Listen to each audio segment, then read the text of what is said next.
You ever heard a road groan? Not creak, not crack, groan.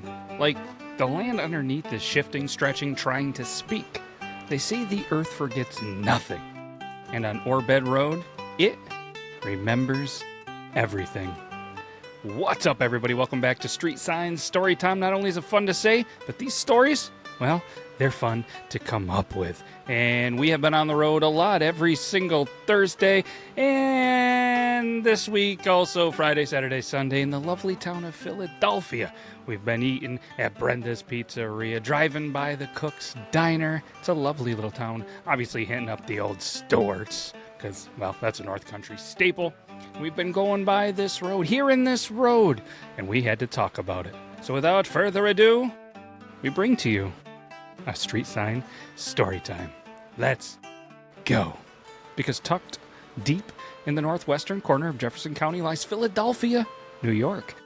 It's not always sunny, and it's a town most people pass through on their way to somewhere else. It's modest, it's quiet, but like many North Country towns, it carries scars on an industrial past that never quite panned out.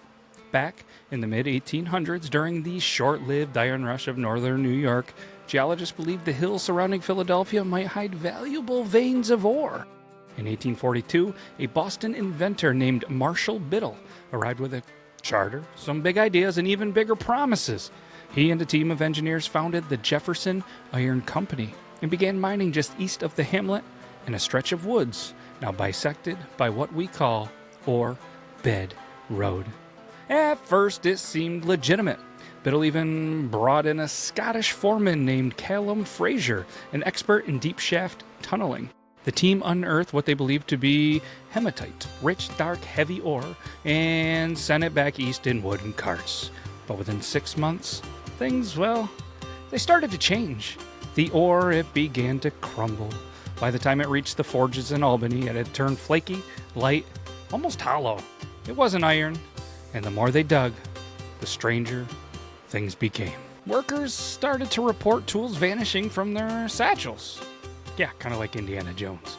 Pickaxes rusted overnight. One man swore the rocks bled when he struck them. And then came the sounds.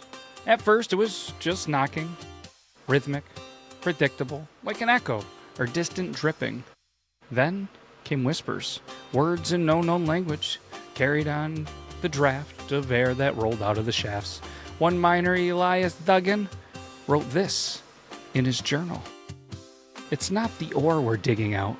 It's the thing that's been waiting under it. By the end of 1844, 6 men had disappeared underground. No bodies, no blood, it's empty shafts. Fraser, the Scottish foreman, tried to seal the mines, but Biddle refused. He had investors. He had contracts. He couldn't let the superstition bankrupt the operation. So Fraser quit. He left town and returned to Glasgow, but rumors had it he settled in Nova Scotia and maybe made some Frasers that made their way to the North Country. But before he left, he did warn the village elders, you didn't dig a hole, you cracked a door. In March of 1847, a shaft collapsed. A sinkhole nearly swallowed the wagon road. Biddle vanished from public life, no records, no obituary. Some say he left, others say he never did. Either way, the Jefferson Iron Company quietly folded. All documentation stopped. Locals were told it was a failed venture. The land was left to rot. And just like things in the North Country when they're left to rot, nature reclaims it. But beneath the surface, something didn't sleep. Let's fast forward to October 1971. A geology student from SUNY Potsdam named Eric Dalrymple came to the area doing a senior thesis on glacial moraine formations. He was fascinated by the terrain of East Philadelphia, New York. He pitched his tent near what locals still called the Old Ore Cut. Fortunately, he never came home.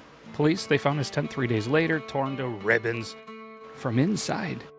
No sign of Eric, but in the dirt beside his campfire was a spiral-bound notebook, soaked and torn, but still legible in parts. And the last pages, well, they're pretty unsettling. Magnetic pull inconsistent. Compass useless. Soil samples indicate elevated calcium and collagen. Something is moving under me. Not water. Not earth. Something bigger. And on the final page, scrawled hurriedly, barely even legible, it's not rock. The notebook, allegedly, now sits in a locked filing cabinet at the Jefferson County Sheriff's Office, listed as evidence in a missing persons case that's long since gone cold. But one retired deputy who worked the case, Len Cross, still lives in the area. And when he was interviewed in 1998, he said the following. That kid didn't run. He didn't get lost. He found something he shouldn't have. And whatever it was, it found him back. To this day, strange things happen along the Orbed Road.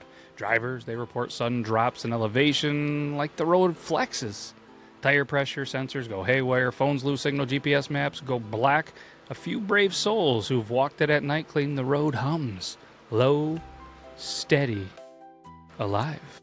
Local lore says there's a breathing spot near the old curve where the asphalt cracks in a perfect semicircle every single spring. No matter how many times it's patched, some say that's where the last vent of the mine shaft is, still exhaling. And the whispering? Well, every so often, someone claims to hear it, but not around them. Not in the woods. Beneath them. Orbed Road isn't on any tourist map. There's no signs telling the story, no plaques, no museums, no guided tours. Just a stretch of road with a name that doesn't forget. A name that hints at something buried deep, not just in earth, but in the memory of a town that would rather not remember. So if you find yourself near Philadelphia, New York, not only say hi to me, not only go out and grab some Brenda's Pizzeria pizza and wings or a sub. And if you see that faded street sign of the Orbed Road, snap a quick picture, send it over to me, mattabeardlaws.com, but drive slow. Keep your windows closed. And if the ground beneath you starts to hum, don't stop. Because some roads, they're not meant to be traveled. They're meant to be fed. That's all we got for this episode of Street Signs Storytime. Can't wait to come back and do this all again next week. Can't thank you enough from the bottom of my beard. Take care, everybody.